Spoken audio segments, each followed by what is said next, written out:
Communication is everything. It's not just about the students we're teaching. It's the way we talk to our mother. It's the way that we talk to our families. It's the way we play with our 6-month-old niece. It's the way that we talk to strangers at a park or at a bar in Germany. It's the way that we build friendships. It's the way that we order food at a restaurant. It's every moment of our life. Communication is an amplifier of dreams. It's an accelerant of dreams.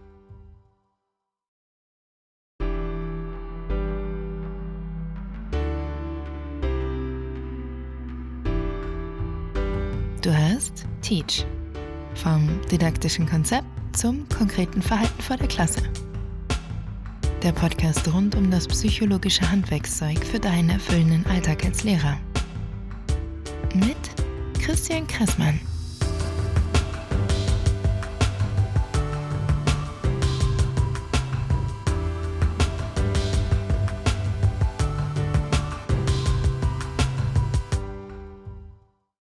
Today's show features Brendan. Brendan is the founder of MasterTalk. He coaches ambitious executives and entrepreneurs to become the top 1% communicators in their industry. So why is he on a podcast for teachers? Well, of course, teachers are leaders and teachers have to speak in various situations. That is the reason why I would like to introduce you to a professional speaker and coach for speaking. Brendan is also a popular YouTube channel host that is called MasterTalk, with the goal of providing free access to communication tools for everyone in the world. And I'm really thrilled to have him here on this podcast. And we, had a small little pre-talk and really, really got the hang on each other. So thanks for joining me. Thanks for being here and providing some neat little insights to the teachers all around the world. Brendan, how are you? Absolutely, Chris. Great to be on, man. I'm great. How are you, bro? I'm really fine. Thanks. Thanks for joining me. Well, first things first, why are you doing this public speaking thing? What is your story? Yeah, absolutely, Chris. So when I was in university/college, I used to do these things called case competitions in business school. Think of it like professional sports, but for nerds. So while other guys my age were playing rugby or footy or some other sport that you probably wouldn't see me playing, I did presentations competitively. So believe it or not, there's actually a lot of famous colleges and universities in Germany that take a flight every year to Montreal. Their school spends thousands of dollars for their students just to give PowerPoint presentations all week. So it's crazy. So what happened was that's how I learned how to communicate ideas. But as I got older, I started to coach people who are younger than me on how to speak because they didn't really have anyone to coach them. So I just started helping them in school. And those ideas led to MasterTalk because I realized that everything I was sharing with them wasn't available for free on the internet. So I started posting videos, then a few years later, it turned into what it is today. That is actually quite surprising. I didn't think that German would be in the game for this, that they fly over to Montreal, Canada, and then do that competition in speaking. Are they any good? Oh, yeah. Very good, actually. I might get the German pronunciation wrong, but I believe it's Düsseldorf and Münster for the two schools. Excellent. That's how I knew prior to the conversation that Simon was pronounced Simon in Germany because one of the guys was named that. That's why. Oh, really? Düsseldorf and Münster. Didn't know that. They actually won. Düsseldorf actually won the year that I was volunteering out of 36 teams or something. Well, it could be the question, why did they win? What was the thing about them? Yeah, it's funny because I usually don't go the European angle. No one asked me about it. Yeah, so when I was 19, Chris, and I started entering this game, just so people have context. This game is not well known because it's only played within business schools. So you need to have done a bachelor's degree or an MBA, which is a business admin, to actually even know what these are. And I think what's interesting about Europeans whenever they do case competitions is they have a lot more energy and enthusiasm that when they present. Like I remember my first ever case competition, I was like 19 and a half. It was a long time ago. and I was watching MBA students present. So I wasn't in that realm yet. And I saw the University of Lund in Sweden just do such an incredible job. They had so much more enthusiasm than the Americans did whenever they were presenting their solutions. And I think that's what really got them the trophy at the end. Would you say that this is the thing that makes all the difference in presenting, or what are the secrets? Yeah, absolutely. So I would say, Chris, there's two parts, right? There's content and there's delivery. I think a lot of us don't get much is that delivery is actually significantly more important than content.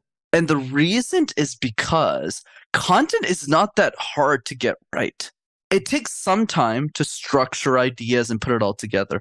But the real challenge becomes how do we convey those ideas in a way that gets people excited to listen to us? Imagine if I came on this podcast and I sounded like this the whole time and I was just going through the podcast. Even if I had the best information in the world, even if we shared the best questions, people just wouldn't listen to it. So we need to spend 90% of our time doing that. But I would say part one of that conversation is really of reframing, because a lot of us think of communication as a chore, as something negative. Whereas my point of view has always been, how would your life change if you're an exceptional communicator? Focus on the positives first, then we can dive into the tactics. Don't tell any teacher that it is not about the content, it's about the delivery.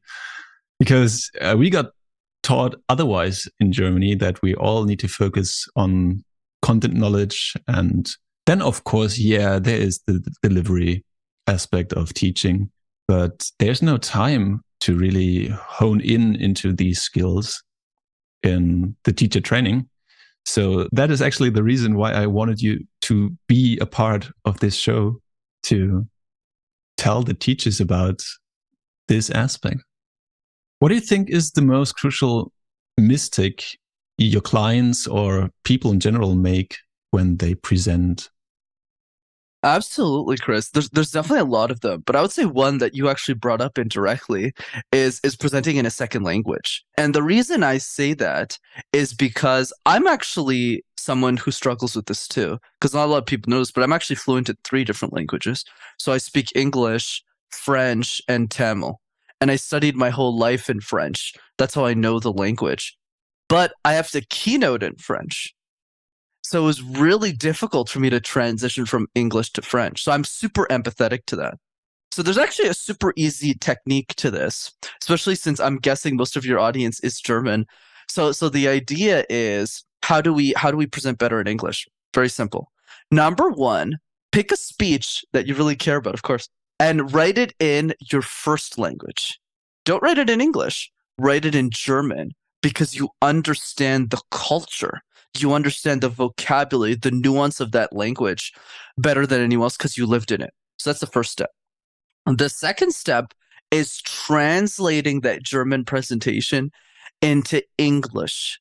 So when you translate it into English, it becomes much easier for you to take a script that you already know the language in and put it in something that you have a little bit more trouble with, in the same way I have trouble with French. But then the third step, which is the most important, is presenting that English presentation to native speakers of that language.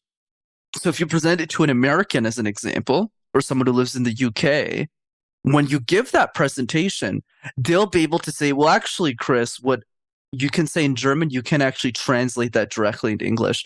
And that's what I did when I spoke in French, where I would share ideas and they would say, you actually can't translate it that way. You have to switch the words. And that's an easy way to improve drastically your ability to speak in a second language. Thanks for that. That really helps me on this podcast. Anyways, would you say is the most important or the most hilarious mistake that people make when they present in their mother tongue? I'm guilty as charged, right? The reason I'm able to coach on is because I've made every mistake in the book. I would say the biggest mistake for sure is translating directly words. So I'll give you an example. The biggest mistake that we make between our first and our second language is nothing to do with intelligence. Because a lot of us feel that whenever we feel like, oh, I'm not the right person to speak in English. I disagree with that. I would say it's culture and vocabulary. Those are the biggest two differences. So one is culture, because we understand the culture of our first language. There's nuances, there's expressions that make sense in our language that don't make sense in others. Let me give you an example. In English, there's a saying that you can't have your cake and eat it too, which essentially just means you can't have everything in life. But if you translate that directly into German or French, Ja, du kannst den Kuchen nicht haben und auch nicht essen oder so ähnlich. That was sound weird, yeah. yeah, right? Or in French, right? Tu peux pas avoir un gâteau et manger le gâteau en même temps. Like, it just doesn't make any sense. Like, it literally just means you can't have a cake. So in the same way, there's probably German sayings that are in German that people who know the language understand that it's a cultural reference. But then when it gets translated to English, it just makes no sense. It's like a balloon is in the air or whatever, something. So that's the biggest mistake is not spending enough time discussing those nuances with the native speakers of English. Well, I was just thinking of the German saying, that's not my beer. In German, that makes sense. But in what does English, that mean? It is, well, that's not my job to do. Ah, interesting. Or that is not my thing I need to take care of. In English, you'd say that's not my cup of tea. Correct. That's absolutely correct. Yeah. It's not my beer as well, Germish. Anyway, apart from that, what would you say is really a thing you need to look after when you have the chance to present in your mother tongue and it is just the day job? So you don't have to translate things into another language, but just stay on your zone of genius, maybe. Yeah, definitely. I definitely feel there's a mix there, Chris, in the sense that let's say we talk about some of, and we'll dive into that shortly, some exercises people can do every day to work on their communication. What I would recommend is you got to learn to do it in both. And the reason is just because English is the language of business. It's the language of the world. So we need to be good at both. But, and there's an important but here, you don't need to go straight to English either. You can start to practice a lot of these skills because they're universal regardless of the language, everything I'll talk about today. And you can apply them in your native tongue first, which is going to be German in this case. But then as you get really good at speaking in German, you're smiling, you're doing the pauses, the vocal tones, then you can translate it, those same techniques into English, and you'll be a lot better when you're teaching or when you're giving lessons. Would you say that there's a benefit in consciously moving to a foreign language when presenting, means of practicing? Interesting question. I would say it is definitely something I do, but it's a bit more advanced. So I'll give you a fun fact about me that's a bit weird. I speak 3 languages, but I can karaoke in 8, which is really odd. And like I can karaoke in Korean and Mandarin and Hindi. These are languages I don't speak, and Spanish. But because I'm enunciating and pronouncing words in languages I don't understand, it's really easy for me to pronounce words in English or in Tamil or in French, which are languages that I am fluent in. So in the same way, people who are listening to this podcast, start with German and English. But yes, if you do want to push yourself even further, it definitely pays to try and sing other languages that you don't know, because you're forced to enunciate and pronounce every single word until it's perfect. On the other hand, what would you say are the best essentials of a good delivery? Here's what I would say, Chris, because especially to a European audience, they might not be super open-minded about implementing this advice. So here's what I'll say. Try and do 10% of it, right? Try and do 10% of what I say. It's not about doing everything. It's about saying, what are the 1 or 2 nuggets that me and Chris are talking about today that make sense for you? But what I don't want is for people to implement nothing. So start thinking about what are those 2 things. So I call this my easy 3s, Chris. These are 3 exercises that you can apply on a day-to-day basis that will easily expedite your communication skills. So bring it to another level. So let's talk about them. So the first one is the random word exercise. So the random word exercise is very simple. Pick a random word like tissue box, like headphone, like a wall, and give presentations out of thin air with no preparation. So that sounds scary, but the reason it's so effective is what I tell people is if you can make sense out of nonsense, Chris, you can make sense out of anything. So what I force clients to do is I force them, whether they're European or American or anywhere, is I force them to do the random word exercise 3 times a day, 5 times a day. And after a month, they're just amazing Because when they go back to teaching, you're always teaching the same subject all the time. It's not like it's changing drastically, so it becomes a joke eventually. Can I try this exercise with you? Of course you can. I mean, you're an actor, so it's going to be easy. So I'm happy to do it too. So I'm happy to do it too. So how about you give me a word to start? Give me literally any word, as long as it's not in German, or else I won't understand. That's the only. All right. Then let's say a cup. Okay, awesome. So Chris did not give me the word cup prior to this interview, so now I have to make up something on the spot. So here I go. It's Sunday morning, Chris, and I'm enjoying a nice cup of tea. I love tea. Tea is a delicious beverage that allows me to start my day. But what I love about a cup of tea in the morning, Chris, is that it really proves the idea that simple things, simple gestures, little actions can lead to so much happiness. I look forward to that cup of tea every morning. I look forward to those little biscuits that I get to eat during the day. I look forward to the little smile that I get to see on my mother's face. Life is always about the cup of tea.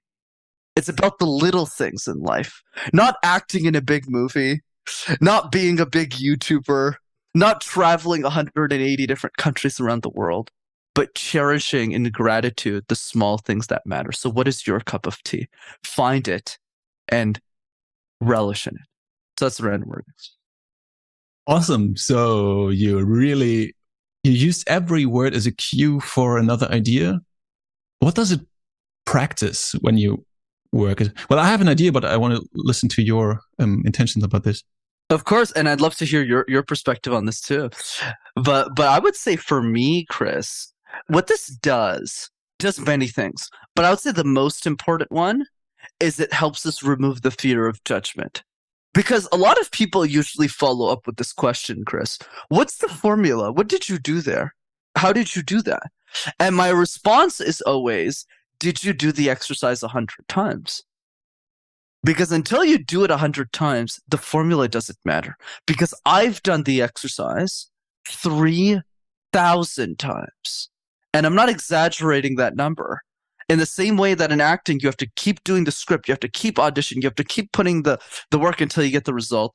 It's the same thing with the field that we're talking about today, communication. If you're doing it less than 100 times, it doesn't matter. So you don't get points on how well you do the exercise. You get points on how many times you do it. So what happens after a lot of times is people stop caring. You start having fun with it in the same way I just did with cup of tea. That's awesome. I was just coming up with transferring of the idea. As I'm actually a chemistry and physics teacher, that is what I studied, and then the acting and all that. But I was just thinking of a test tube as the word to start with. So let's pretend you just showed me a test tube here, and I would just go with a test tube there. Wow, that's a challenge. One thing I really like about chemistry education is test tubes. Why? Because a test tube is the element that proves the concept of scientific inquiry itself.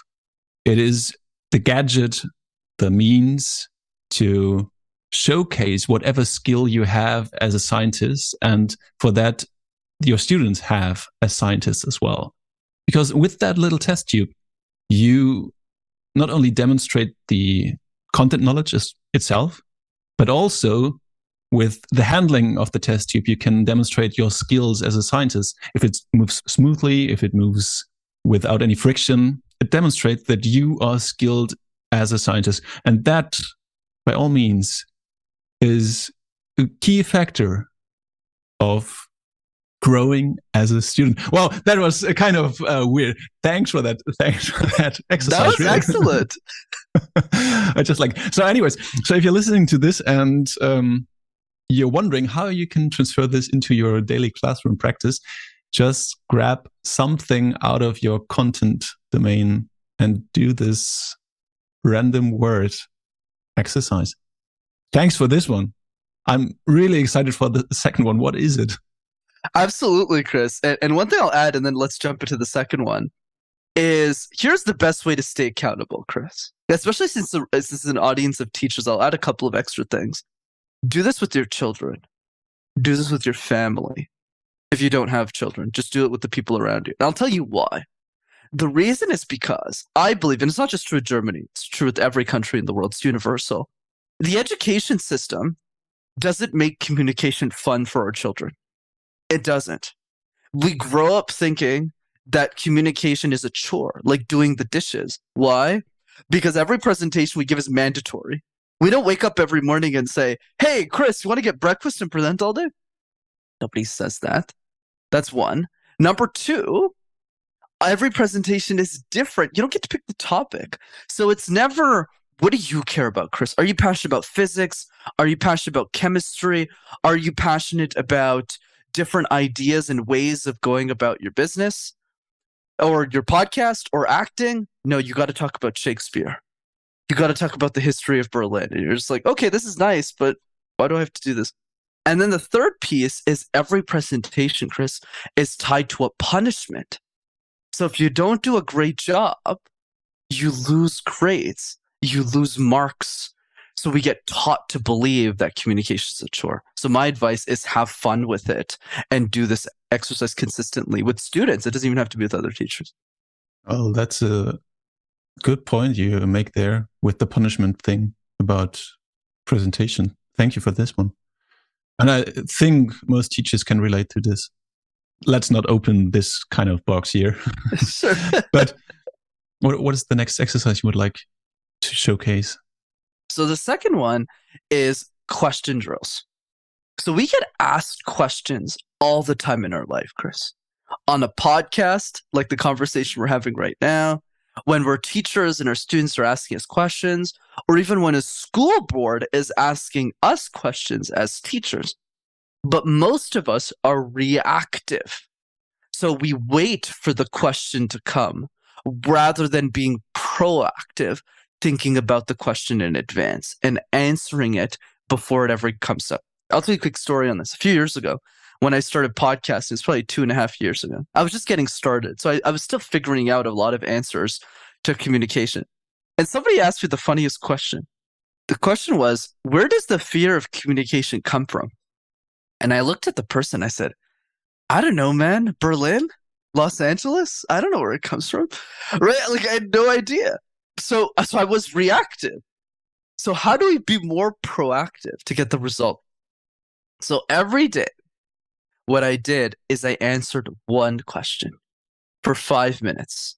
What's one question you think the world will ask you? One question about your acting career, one question about what your podcast is about, one question about what you're teaching students, and spend 5 minutes writing out the answer. But if you do that once a day, Chris, with only 5 minutes of work for a year, you'll have answered 365 questions about your industry. You'll be unbeatable. So that's number 2. Huh. Well, actually, this is quite easy to apply, but I'm just curious, where does the fear of communication come from? Well, So it's actually right next to Berlin. There's a city. No, I'm kidding. Yeah. That could be the point. But I think you already answered it because you said it is kind of taught in school as a byproduct. Absolutely. And I'll give you an example of, because you asked the question. Let's say we take something like football, right? Football is very popular in Europe, whether it's in Germany, whether it's in the UK, whether it's Spain, right? It's popular. So why is it that our kids grow up, let's use as an example, with good memories of football? Because when they're kids, every memory they have of football is positive. It's they're playing footy with their friends when they're 8 years old. They have their team's jersey, their club's jersey, and they're yelling in front of the TV. They're supporting, let's say, the German team when they won the FIFA World Cup long time ago, right? It's those memories. They still won, right? It's good, right? So there's memories that are positive. So when we grow up, those memories stay with us, right? So simple analogy. But with communication and public speaking, all of the memories are negative. So when you think back to your childhood, regardless of the age that you're listening to this podcast, you don't really have positive memories. You don't go, oh, when I was 15 years old, Oh, my presentation time was the best. This was so great. No, all the memories you have is like, geez, I'm glad it's over. Because no one's supporting. Because if you don't do well, let's say you're 10 years old, you're 13 years old, you're giving a presentation, let's say at school, Chris, no teacher's patting us on the back, even if you do terrible. Nobody's going, hey, Chris, you'll do better. Next one, let's give him a hand. Let's give him an applause. Let's give Brendan some love. No, it's, yeah, you didn't do well. So you lose 25% of your grade. It's horrifying. So this is why we need to change the energy. We need to change the perspective. And the way I coach kids, I don't coach a lot of kids anymore, but I did it to learn kind of how to do it. So when I coach my clients as kids, primarily to help them, I was really making it fun. Like it was an experience. The group was small. I was having to give feedback to each other. And they did the random word exercise flawlessly. Why? Because they didn't care about the fear of judgment. Because I wasn't scoring them on a scoreboard. And that's why we have that fear. In any case, I think there is a reason or a need to heal that trauma, because we then have to do it day after day in our business lives on a regular basis. So what I'm figuring is you just need to make it playful or more playful. Yeah, by all means, or in any situation you can, to include the fun or to re-include the fun of just communicating and messing around, maybe making mistakes, just cheerleading each other on this one. Yeah. Thanks for this one, Brendan. Of course, Chris. And to build on that as well, you know, the other piece too is how do we remove some of that negative aspects? That's why for me, I like to frame my interviews, my appearances, my content from a positive perspective. Right, going back to the question we touched upon a little bit today, how would your life change if you're an exceptional communicator? Most people don't take that question seriously at all. They go, "Oh, that question's cute." Right? It's okay. I would argue don't do that. Take the question seriously. Take 15 minutes and really sit down with yourself and ask yourself, how would my life change? Because the truth, Chris, and nobody really talks about it enough, communication is everything. It's not just about the students we're teaching. It's the way we talk to our mother. It's the way that we talk to our families. It's the way we play with our 6-month-old niece. It's the way that we talk to strangers at a park or at a bar in Germany. It's the way that we build friendships. It's the way that we order food at a restaurant. It's every moment of our life. And when we realize that communication is every moment of our life, and it has very little to do with presentations, but rather everything that we do in life, then we get motivated to actually work on it, which is the most important thing here. I think I want to add on your argument that you always communicate with yourself, or we communicate with ourselves. So we cannot avoid it and we have to deal with it anyways. So it literally decides about the quality of our lives, how we communicate with ourselves, and then, of course, with the external world. Damn, that was surprisingly deep. Your add-on was excellent too. I never go in that angle, and I'm super glad you did, because you're absolutely right. There's always something I learned from the host. That and the German expression about the beer were the two biggest takeaways I got from the show so far. Well, it is cliche there with the beer, but kind of true. German beer is really good. I hear, yeah. Anyways, still there's a third one missing, and you're right. I'd like to find out about it. Yeah, you're an exceptional listener, man. I love it. So the third one is the one I feel will get the most resistance for, so I'm going to really sell it. So I'm going to sell it. So the third one is so simple, Chris, that nobody does it. And I have some German clients, and it was hard to push them to it. But they all said, I want to mention this before I say the exercise, they all said it changed their life. So do it, because most people don't. It's simply this, Chris. Make a list of 5 people that you really care about in your life. Could be your family, could be your colleagues at work, anybody. And ask yourself, when was the last time you sent them a 20-second video message?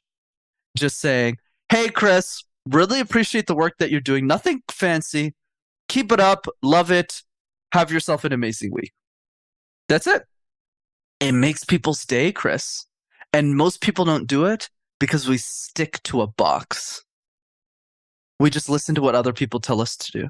Whereas the reason the video message works super well for me is it shocks people in a positive way. Wow, Brendan cares so much about me that he's going to take 30 seconds out of his life to actually send me a personalized video message. And I've had so many people in my life send this to family members, coaches, their clients, especially you're in the coaching business. Highly recommend you send one to every one of your clients, even if you're probably already doing that. But when you start doing that, it really makes people think, wow, because you're probably the only person sending them video messages, and it really makes an impact, and it's easy. I can totally relate to this one, especially in the Instagram world where everything is so fast paced and no one takes time for proper communication. And besides the analog direct way of talking, I think video is a way to get more of this feeling. So I'm really glad that you brought it up, because I wasn't sure if this is a thing to do, but one person more that proves the point here. On the other hand, I think it is really helpful to practice your camera appearance, and you can correct yourself after rewatching the video and find out, was this your true self? How easy or how well was it to listen to you? Do you like yourself when speaking that way? What was enjoyable about it? Maybe that could be a point. But I think this is kind of advanced. I'm just I feel that's excellent. Chris, I actually never advocate for people to post directly on social media right away.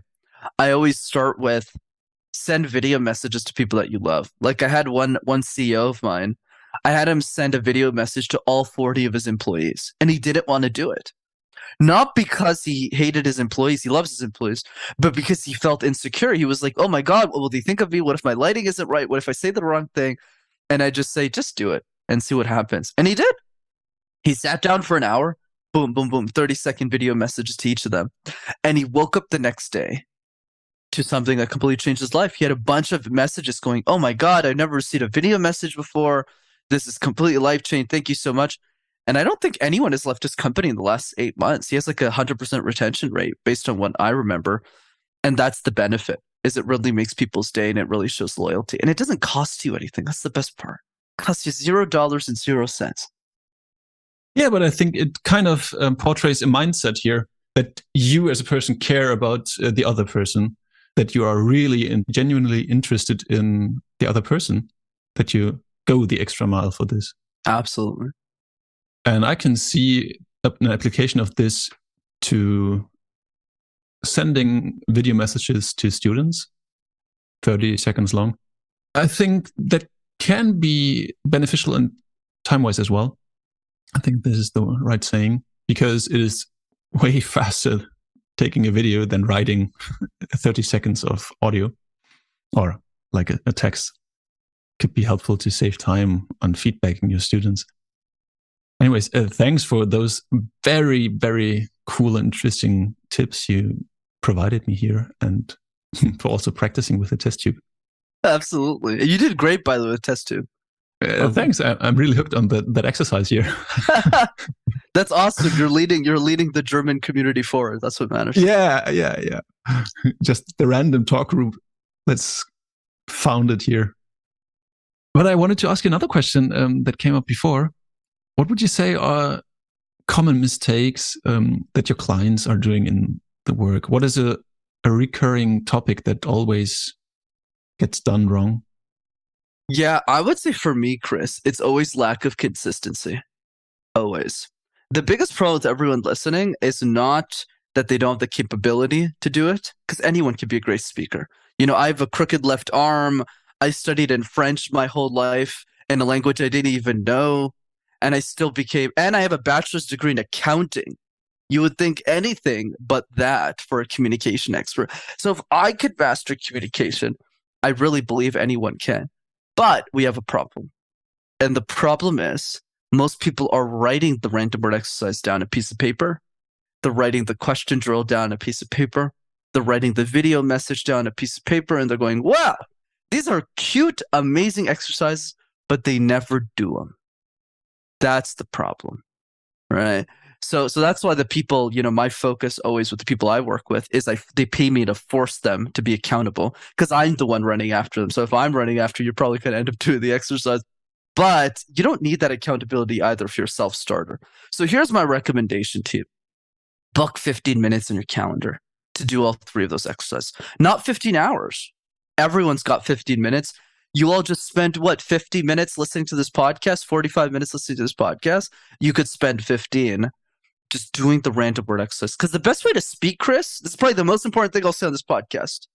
The best way to speak is to speak. You can listen to us all day, but if you're not doing the random word exercise with your kids, your family, if you're not doing the question drills, if you're not sending the video messages, by the way, doesn't take a long time. 30-second video message takes a minute. Question drills, doing one question takes 5 minutes, and the random word exercise takes like a minute or two, maybe 60 seconds. It's not a million years here, so invest the time. That's the biggest problem. Yeah, that is a thing that always comes up in my coaching program as well. Besides all the self-starters that really want to do everything, it is so hard to change those old, bad, rusty habits we have. On the other hand, then I think it is really helpful to just get support from friends, colleagues, coaches, trainers, all that. You already provided so much value, so I don't know how to end this actually here, because the takeaway message is to speak, have fun with it, enjoy it, and reverse this bad feeling of not allowing yourself to speak, restricting yourself to speak and to play around, to learn. That would be my takeaway from the show, but what is yours? Oh, I love that, Chris. And I love how empathetic you are. This is great, by the way. Thanks so much for having me. I loved your perspective and the way that you hosted this. So thanks for that. It's really good. So I would say, and I can't wait to see the movie. Looking forward. But you got to let me know when it's out, even if it's in 2-3 years or something. I'd love to see it. It'd be super fun. And I can show off to my friends that I knew you. So that's a big bonus for me. So I would say for me, Chris, the takeaway is let's put communication aside for a second. Ask yourself a more important question. What is it that you want in life? What is a personal goal that you want? Just anything, literally any goal. Is it to make more money as a teacher? Is it to impact more lives, more students? Is it to have a better family, have better health? Make a list of those personal goals because you probably already have them if you're listening to this podcast. But the next piece, which is more important, is look at all of those personal goals and ask yourself, how does communication accelerate those goals? Because if you want to impact more students, well, if you're better at communication, you can speak to 1,000 of them instead of 10. If you want to have a better family, well, if you can communicate better, you'll argue less with your significant other. If you want better health, if you learn how to communicate more, it'll be easier for you to work together with the trainer, with people around you, with accountability buddies, so that you have the right schedule and you'll still get the result. Communication is an amplifier of dreams. It's an accelerant of dreams. So my closing thought would be, don't just think about communication. Think about what you want out of life and ask yourself, how does communication play into that goal? If I wasn't a great communicator, I wouldn't be a great podcast guest for Chris. I'd be terrible. Be like, shit, I'll never have this guy on again on my podcast. But if you're a great communicator, people will buy into you. People will want to support you, and you'll be able to get to the dream much faster. Well, that is quotable. Communication is an amplifier of dreams. I need a card for this one. We need to get a card. Yeah. Yeah. I'm just assuming that there are some listeners here that really would like to go the next step. It doesn't have to be any, but what are the next steps that people could take in your leadership or with your leadership when they want to find out more about you? Absolutely, Chris. So 2 easy ways to keep in touch. The first one is the YouTube channel. Just go to MasterTalk in one word. You'll have access to hundreds of free videos on how to communicate ideas. And then the second way is simply to sign up for one of my free trainings over Zoom that I do every 3 weeks. It's fun, it's interactive, it's live, and it really allows you to experience what I do, and I facilitate it. So just go to the website rockstarcommunicator.com and just register for a free upcoming session.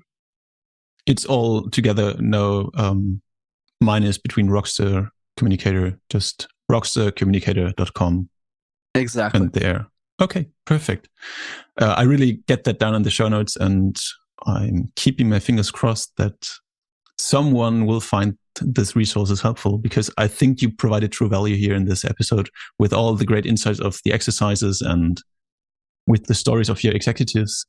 Yeah, I cannot imagine how the life in school would change if teachers and students and the staff members would emphasize your communication skills with themselves and the peers around them, and just make it a priority to communicate well.